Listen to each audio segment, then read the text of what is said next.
মোৰ প্ৰিয় দেশবাসী, নমস্কাৰ। মন কী বাতৰ আৰম্ভণিতে আজি মই আপোনাসৱৰ সৈতে এটা শুভবাৰ্তা ভগাই ল'ব খুজিছোঁ। প্ৰতিজন ভাৰতীয়ই এই কথাত গৰ্ব অনুভৱ কৰিব যে দেৱী অন্নপূৰ্ণাৰ এক অতি পুৰণি প্ৰতিমা কানাডাৰ পৰা ভাৰতলৈ উভতাই অনা হৈছে। এই প্ৰতিমা প্ৰায় 100 বছৰ আগেয়ে 1913 চনমানত বাৰাণসীৰ এক মন্দিৰৰ পৰা চুৰ কৰি দেশৰ বাহিৰলৈ পঠিওৱা হৈছিল। মই কানাডাৰ চৰকাৰ আৰু এই পুণ্যকৰ্মত ভাগ লোৱা সকলো লোককে আন্তৰিক কৃতজ্ঞতা জনাইছোঁ। কাশীৰ সৈতে মা অন্নপূৰ্ণাৰ এক বিশেষ তথা নিকট সম্বন্ধ আছে। এতিয়া দেৱীৰ এই প্ৰতিমাৰ পুনৰাগমনে আমাক সকলোকে আহ্লাদিত কৰিছে। মা অন্নপূৰ্ণাৰ এই প্ৰতিমাৰ দৰেই আমাৰ ঐতিহ্য আৰু পৰম্পৰাৰ সৈতে জড়িত অনেক অমূল্য সম্পদ আন্তঃৰাষ্ট্ৰীয় কুচক্ৰৰ চিকাৰ হৈ পৰিছে। এই কুচক্ৰই আন্তৰ্জাতিক বজাৰত এইবোৰ অতি উচ্চ মূল্যত বিক্ৰী কৰে। এতিয়া এইবোৰ চক্ৰক উৎখাত কৰাৰ বাবে চৰকাৰে কঠোৰ পদক্ষেপ লৈছে আৰু সম্পদবোৰ ঘূৰাই অনাৰ বাবে ভাৰতবৰ্ষই নিজৰ প্ৰচেষ্টা বঢ়াই তুলিছে। এনে প্ৰচেষ্টাৰ ফলস্বৰূপে যোৱা কেইটামান বছৰত ভাৰতবৰ্ষই বহুতো প্ৰাচীন প্ৰতিমা তথা কলাকৃতি উভতাই আনিবলৈ সক্ষম হৈছে।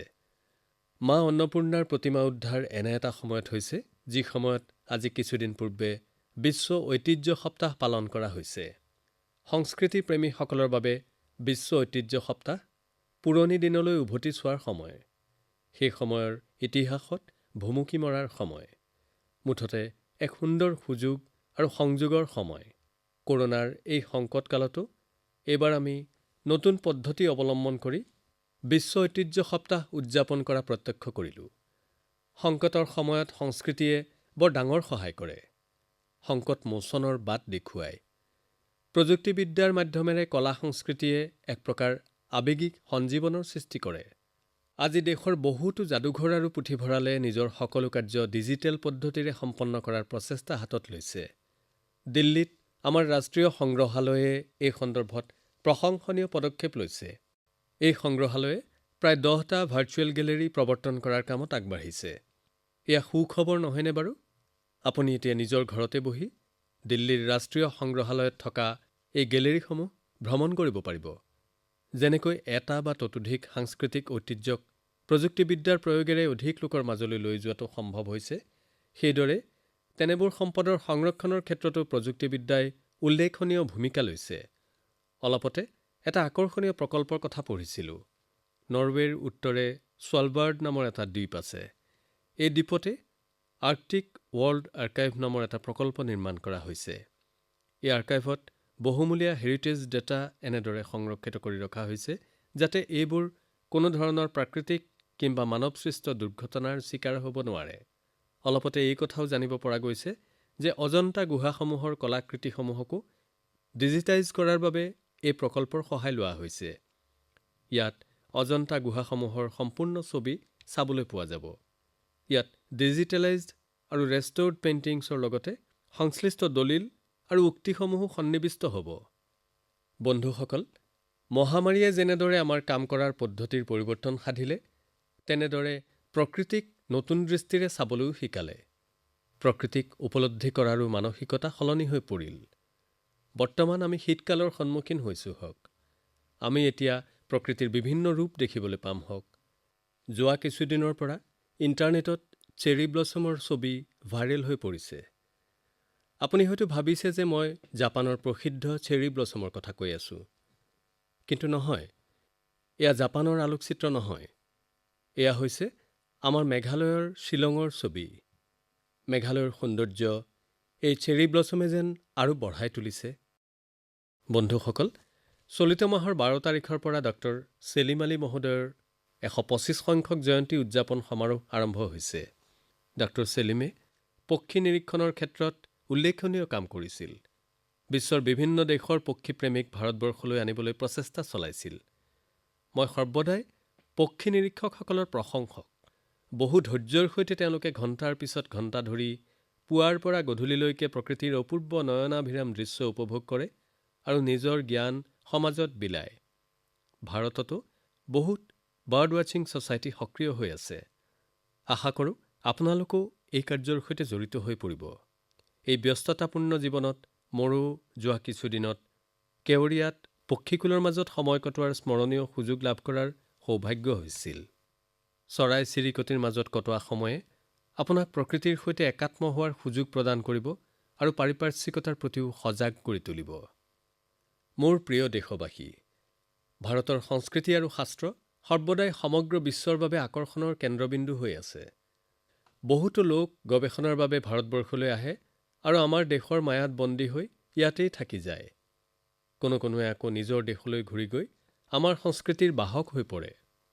মই জোনাছ মেচেটীৰ কাৰ্যপদ্ধতিৰ বিষয়ে জানিবলৈ সুযোগ পাইছিলোঁ, যাক বিশ্বনাথ নামেৰে জনা যায়।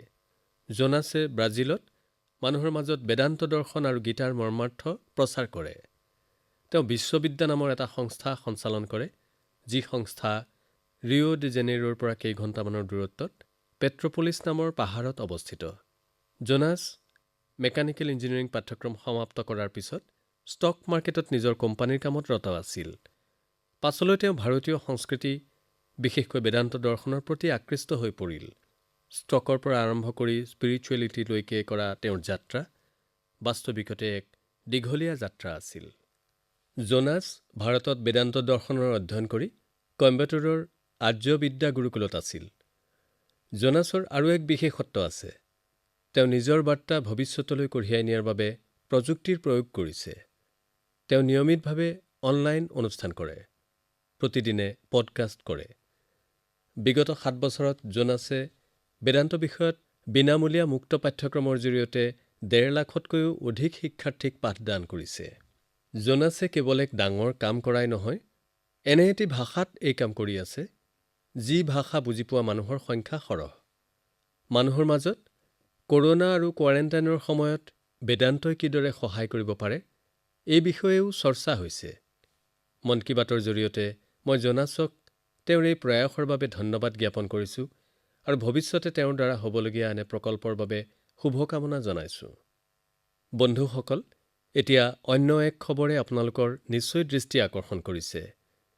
নিউজিলেণ্ডত নৱনিৰ্বাচিত MP ডক্টৰ গৌৰৱ শৰ্মাই বিশ্বৰ প্ৰাচীন ভাষা সংস্কৃতত তেওঁৰ শপত বাক্য পাঠ কৰে।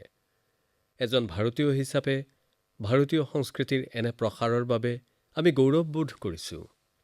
মন কী বাতৰ জৰিয়তে মই গৌৰৱ শৰ্মা ডাঙৰীয়াক শুভকামনা জনাইছোঁ।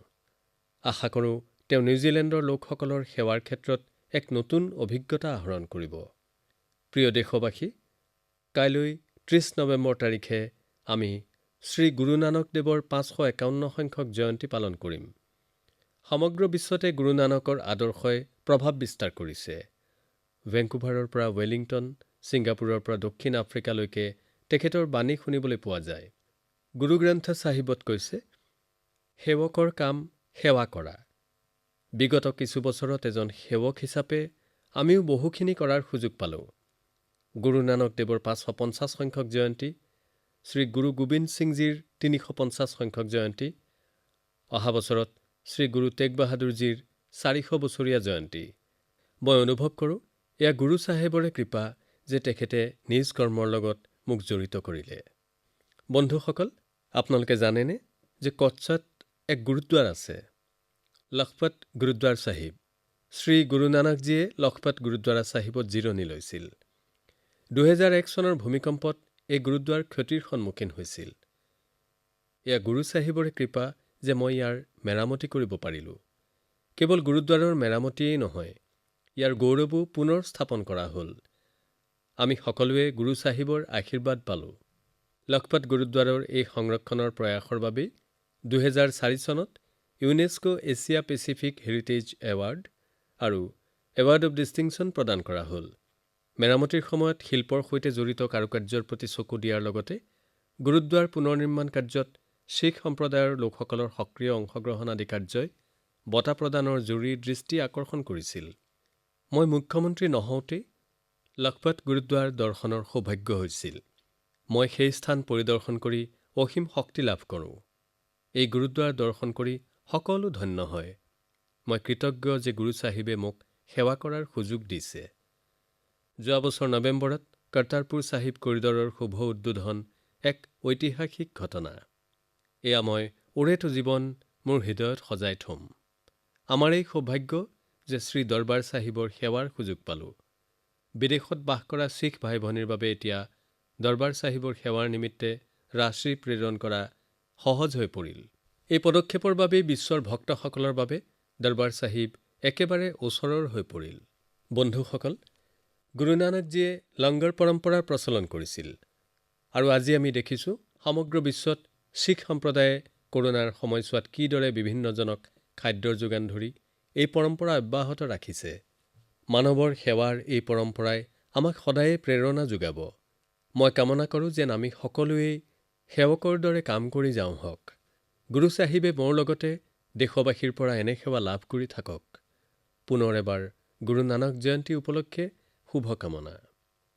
প্ৰিয় দেশবাসী, বিগত দিনত দেশৰ বিভিন্ন বিশ্ববিদ্যালয়ৰ ছাত্ৰ-ছাত্ৰীৰ সৈতে তেওঁলোকৰ শিক্ষা জীৱনৰ গুৰুত্বপূৰ্ণ অনুষ্ঠানত অংশগ্ৰহণৰ সুবিধা পাইছোঁ। প্ৰযুক্তিৰ জৰিয়তে মই IIT গুৱাহাটী, IIT দিল্লী, গান্ধীনগৰৰ দীনদয়াল পেট্ৰলিয়াম বিশ্ববিদ্যালয়, দিল্লীৰ JNU, মাইসূৰ বিশ্ববিদ্যালয় আৰু লক্ষ্ণৌ বিশ্ববিদ্যালয়ৰ শিক্ষাৰ্থীসকলৰ সৈতে সংযুক্ত হোৱাৰ সুবিধা পাইছোঁ। দেশৰ যুৱকসকলৰ সৈতে এনেদৰে পাৰ কৰা সময়ে মোক সজীৱ আৰু শক্তিমন্ত কৰি তোলে। বিশ্ববিদ্যালয়ৰ পৰিসৰ এখন সৰু ভাৰতবৰ্ষৰ দৰে। এই অনুষ্ঠানসমূহৰ চাৰিসীমাৰ ভিতৰত ভাৰতৰ বৈচিত্ৰ্য দৰ্শনৰ লগতে নতুন ভাৰতৰ বাবে এক উৎসাহ দেখা যায়। কৰোনাৰ পূৰ্বে মই যেতিয়া শিক্ষানুষ্ঠানৰ এনে অনুষ্ঠানত অংশ লৈছিলোঁ, তেতিয়া বিচাৰিছিলোঁ ওচৰ-পাজৰৰ স্কুলৰ দুখীয়া ছাত্ৰ-ছাত্ৰীকো যাতে এনে অনুষ্ঠানলৈ আমন্ত্ৰণ জনোৱা হয়। এনে ল'ৰা-ছোৱালী এই অনুষ্ঠানসমূহলৈ মোৰ বিশেষ অতিথি হিচাপে আমন্ত্ৰিত হৈছিল। এটি শিশুৱে সেই অনুষ্ঠানত কোনো যুৱকক চিকিৎসক, অভিযন্তা অথবা বিজ্ঞানী হোৱা দেখিছিল, কাৰোবাক পদক লোৱা দেখিছিল আৰু তেওঁৰ মনতো সপোন জাগিছিল। ময়ো কৰিব পাৰোঁ, এই আত্মবিশ্বাস জন্মিছিল, সংকল্পৰ বাবে প্ৰেৰণা পাইছিল। বন্ধুসকল, মই এয়াও জানিব বিচাৰোঁ, সেই শিক্ষানুষ্ঠানসমূহৰ প্ৰাক্তন ছাত্ৰসকল কোন? সেই প্ৰাক্তন ছাত্ৰসকলৰ নেটৱৰ্ক কিমান সক্ৰিয়? মোৰ তৰুণ বন্ধুসকল, আপোনালোক কোনো শিক্ষানুষ্ঠানত অধ্যয়ন কৰি থকা সময়ত তাৰ ছাত্ৰ-ছাত্ৰী হৈ থাকে, কিন্তু জীৱনজুৰি সেই অনুষ্ঠানৰ প্ৰাক্তন বিদ্যাৰ্থী হিচাপে পৰিচিত হয়। বিদ্যালয় বা মহাবিদ্যালয়ৰ পৰা ওলাই অহাৰ পিছতো দুটা সম্পৰ্ক অটুট থাকে। এটা হৈছে শিক্ষা লাভৰ প্ৰভাৱ আৰু দ্বিতীয়টো হৈছে সেই বিদ্যালয় বা মহাবিদ্যালয়ৰ সৈতে মানসিক সম্পৰ্ক। যেতিয়া দুগৰাকী প্ৰাক্তন বিদ্যাৰ্থীয়ে নিজৰ মাজত কথা পাতে, তেতিয়া কিতাপ-পত্ৰ অথবা অধ্যয়ন সম্পৰ্কীয় কথাতকৈ বিদ্যালয়ত একেলগে কটোৱা সময় আৰু বন্ধুবৰ্গৰ সোঁৱৰণীয়েহে কথা-বতৰাত প্ৰাধান্য লাভ কৰে। এই স্মৃতিয়েই জন্ম দিয়ে নিজৰ শিক্ষানুষ্ঠানৰ প্ৰতি কিবা এটা কৰাৰ মনোভাৱ। যি অনুষ্ঠানত আপোনাৰ ব্যক্তিত্বই বিকাশ লাভ কৰিছিল, তাৰ উন্নয়ন আৰু বিকাশৰ বাবে কিবা কৰিব পৰাটো পৰম সুখদায়ক অনুভৱ। মই এনে কিছু প্ৰচেষ্টাৰ বিষয়ে পঢ়িছোঁ, য'ত প্ৰাক্তন বিদ্যাৰ্থীয়ে নিজৰ পুৰণি শিক্ষানুষ্ঠান আটোমটোকাৰিকৈ গঢ়ি তুলিছে। আজিকালি প্ৰাক্তন বিদ্যাৰ্থীসকল এই বিষয়লৈ অতি সক্ৰিয় হোৱা দেখা যায়। IITৰ প্ৰাক্তন ছাত্ৰ-ছাত্ৰীসকলে নিজৰ নিজৰ শিক্ষানুষ্ঠানসমূহক conference centre, management centre, incubation centre আদি বিভিন্ন ব্যৱস্থাৰে সমৃদ্ধ কৰিছে। এইবোৰ ব্যৱস্থাই বৰ্তমানৰ ছাত্ৰ-ছাত্ৰীসকলৰ শৈক্ষিক অভিজ্ঞতা বহু উন্নত কৰি তুলিছে। দিল্লী IITত এটি এণ্ড'মেণ্ট ফাণ্ডৰ আৰম্ভণি কৰা হৈছে। এয়া সুন্দৰ ধাৰণা। বিশ্বৰ আগশাৰীৰ বিশ্ববিদ্যালয়সমূহত এই ধৰণৰ এণ্ড'মেণ্টৰ সংস্কৃতি আছে, যাৰ পৰা ছাত্ৰ-ছাত্ৰীসকল যথেষ্ট উপকৃত হয়। মই ভাবোঁ যে ভাৰতীয় বিশ্ববিদ্যালয়সমূহো এই সংস্কৃতিক আনুষ্ঠানিকতা প্ৰদান কৰিবলৈ সক্ষম। যেতিয়া কিবা প্ৰতিদান দিয়াৰ প্ৰশ্ন উঠে, তাত সৰু বা ডাঙৰ আদি প্ৰশ্নৰ অৱতাৰণা নহয়, অতি ক্ষুদ্ৰ ক্ষুদ্ৰ অৱদানৰো অৰ্থ থাকে। এই দিশত সকলো প্ৰচেষ্টাই গুৰুত্বপূৰ্ণ। প্ৰায় ক্ষেত্ৰতে পূৰ্বৰ বিদ্যাৰ্থীসকলে নিজ নিজ শিক্ষানুষ্ঠানত প্ৰযুক্তি উন্নয়ন, গৃহ নিৰ্মাণ, পুৰস্কাৰ আৰু জলপানী প্ৰদান, কৌশল বিকাশ আদি কাৰ্যসূচী আৰম্ভ কৰিছে। কোনো বিদ্যালয়ৰ প্ৰাক্তন ছাত্ৰসকলৰ সংগঠনে বিদ্যালয়সমূহত মানসিক উৎকৰ্ষ সাধন কাৰ্যসূচী গ্ৰহণ কৰিছে। এইবোৰে ভিন ভিন বৰ্ষ আৰু শাখাৰ ছাত্ৰ-ছাত্ৰীক দিক নিৰ্দেশন কৰে। লগতে বিভিন্ন ক্ষেত্ৰৰ শিক্ষাৰ ভৱিষ্যত সম্ভাৱনা সম্পৰ্কেও ইয়াত আলোচনা কৰা হয়। বিশেষকৈ আৱাসিক বিদ্যালয়সমূহৰ প্ৰাক্তন বিদ্যাৰ্থীৰ সংঘসমূহ অতি শক্তিশালী। এনে সংঘসমূহে ক্ৰীড়া প্ৰতিযোগিতা আৰু সমাজ সেৱামূলক অনুষ্ঠানৰ আয়োজন কৰা দেখা গৈছে। মই প্ৰাক্তন বিদ্যাৰ্থীসকলক অনুৰোধ কৰিছোঁ, তেওঁলোকে যাতে তেওঁলোকৰ পূৰ্বৰ শিক্ষানুষ্ঠানসমূহৰ সৈতে সম্পৰ্ক সুদৃঢ় কৰি তোলে। সেয়া বিদ্যালয়, মহাবিদ্যালয় অথবা বিশ্ববিদ্যালয় যিয়েই নহওক লাগে। মই শিক্ষানুষ্ঠানসমূহকো অনুৰোধ কৰিছোঁ তেওঁলোকে ভূতপূৰ্ব ছাত্ৰ-ছাত্ৰীসকলৰ সৈতে সম্পৰ্ক স্থাপনৰ উদ্ভাৱনীমূলক পদক্ষেপ লয় যেন। এই ধৰণৰ সৃজনীশীল মঞ্চৰ সৃষ্টি হওক য'ত প্ৰাক্তন ছাত্ৰ-ছাত্ৰীসকল অনুষ্ঠানটিৰ সক্ৰিয় অংশীদাৰ হয়। আমাৰ গাঁৱত থকা বিদ্যালয়সমূহতো সক্ৰিয় আৰু গতিশীল প্ৰাক্তন বিদ্যাৰ্থীৰ সংঘ গঢ়ি উঠক। মোৰ প্ৰিয় দেশবাসীসকল, ৫ ডিচেম্বৰ হৈছে শ্ৰী অৰবিন্দৰ পুণ্যতিথি। শ্ৰী অৰবিন্দৰ বিষয়ে আমি যিমানেই অধ্যয়ন কৰোঁ সিমানেই জ্ঞানৰ গভীৰতাত প্ৰৱেশ কৰোঁ। মোৰ যুৱ বন্ধুসকলে শ্ৰী অৰবিন্দৰ বিষয়ে যিমান জানিব সিমানেই নিজকে বুজিব, নিজকে সমৃদ্ধ কৰিব। জীৱনৰ যিটো পৰ্যায়ৰ মাজেৰে আপুনি পাৰ হৈছে আৰু যিবোৰ সংকল্পৰ বাস্তৱ ৰূপায়ণৰ বাবে আগবাঢ়িছে তাৰ মাজত শ্ৰী অৰবিন্দক এটি প্ৰেৰণাৰ স্ৰোত ৰূপে পাব, এজন দিক নিৰ্দেশক ৰূপে পাব। আমি আজি ভোকেল ফৰ লোকেল অভিযান চলোৱাৰ সময়ত শ্ৰী অৰবিন্দৰ স্বদেশী দৰ্শনে আমাক পথ প্ৰদৰ্শন কৰে। বাংলা ভাষাত এটি উচ্চ প্ৰভাৱশালী কবিতা আছে যাৰ ভাৱাৰ্থ হৈছে, আমাৰ দেশলৈ বেজী আৰু জুইশলা পৰ্যন্ত বিলাতী জাহাজেৰে আহে। খাওঁতে শুওঁতে সকলো কথাতে আমাৰ লোকসকল স্বাধীন নহয়।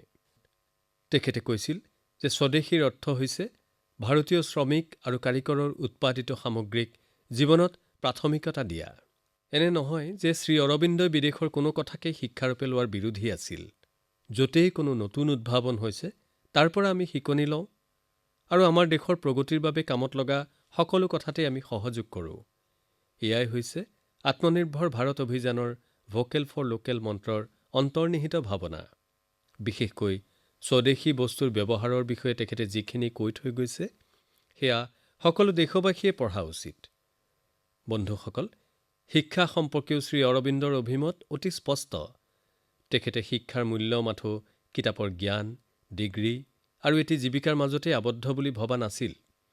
তেখেতে কৈছিল যে আমাৰ ৰাষ্ট্ৰীয় শিক্ষা আমাৰ যুৱ প্ৰজন্মৰ হৃদয় আৰু মনৰ প্ৰশিক্ষণ হোৱা উচিত, অৰ্থাৎ মগজুৰ বিজ্ঞানসন্মত বিকাশ হোৱা উচিত আৰু হৃদয়ত ভাৰতীয় চিন্তাৰ উদ্ৰেক হোৱা উচিত।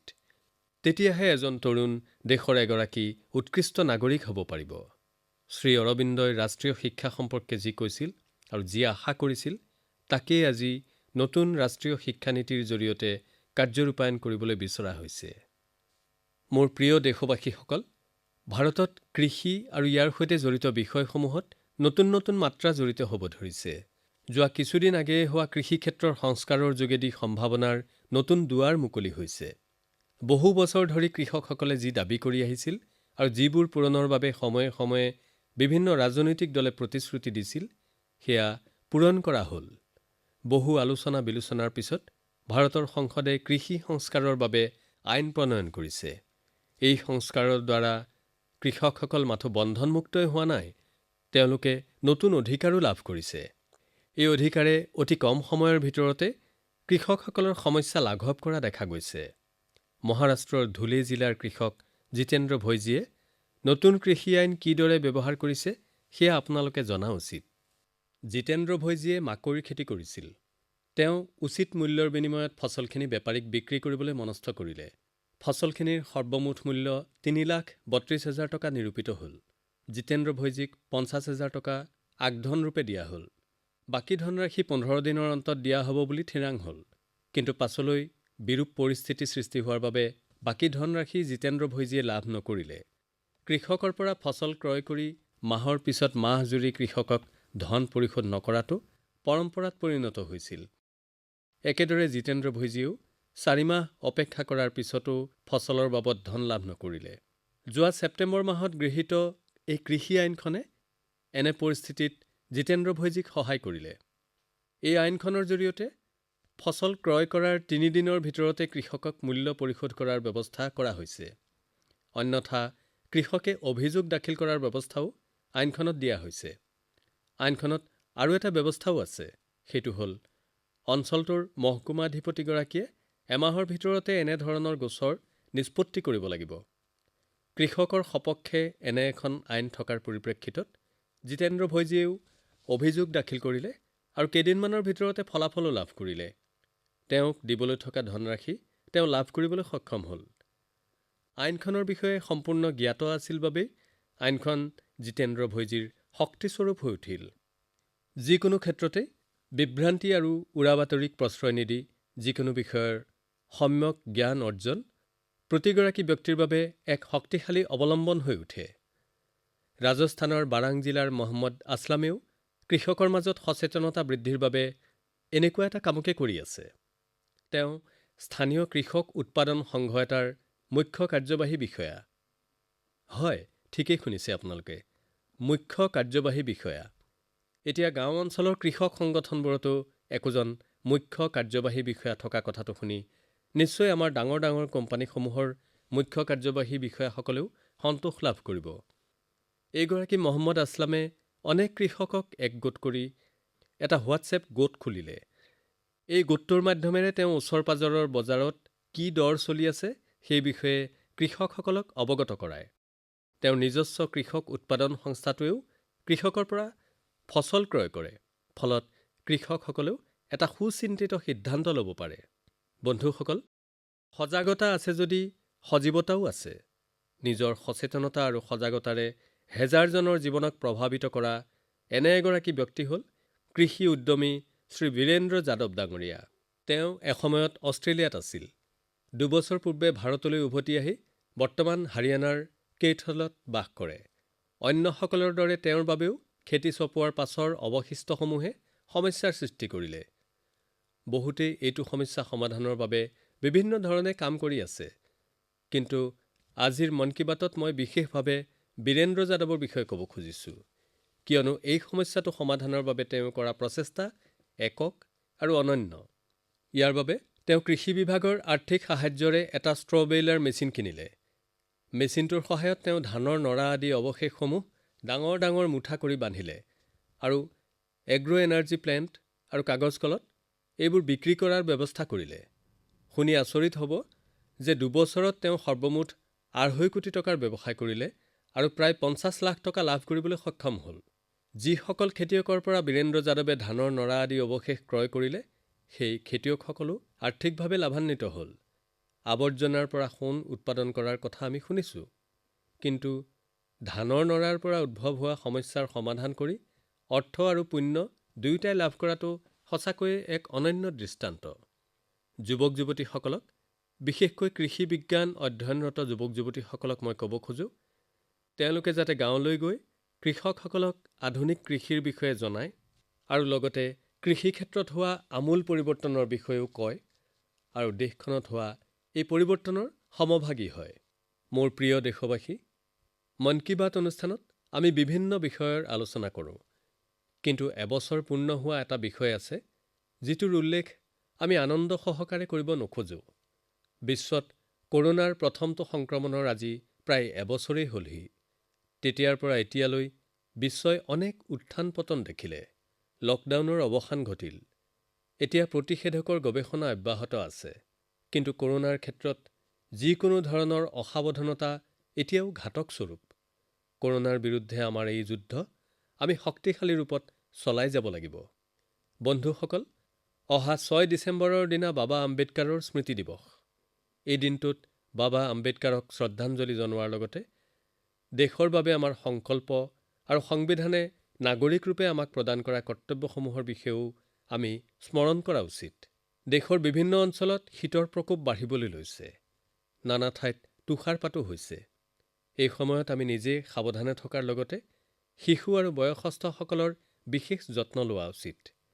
এনে সময়ত ওচৰ-পাজৰৰ অভাৱী লোকসকলৰ প্ৰতিও বিভিন্নজনে মন কাণ কৰা কথাটোৱে মোক আনন্দিত কৰি তোলে।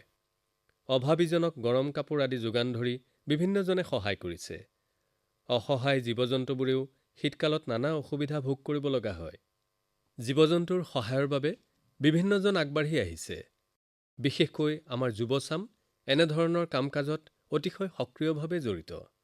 বন্ধুসকল, অহা মন কী বাতত আমি যেতিয়া মিলিত হ'ম, বছৰটোৱে মেলানিমগাৰ ক্ষণ উপস্থিত হ'বহি।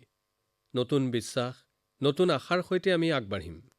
আপোনালোকৰ পৰামৰ্শ, আপোনালোকৰ ধাৰণা মোৰ সৈতে নিশ্চয় ভগাই ল'ব। সকলোকে অশেষ শুভকামনা জনাইছোঁ। আপোনালোক সুস্থ হৈ থাকক, দেশখনক লৈ সক্ৰিয় হৈ থাকক। অশেষ ধন্যবাদ।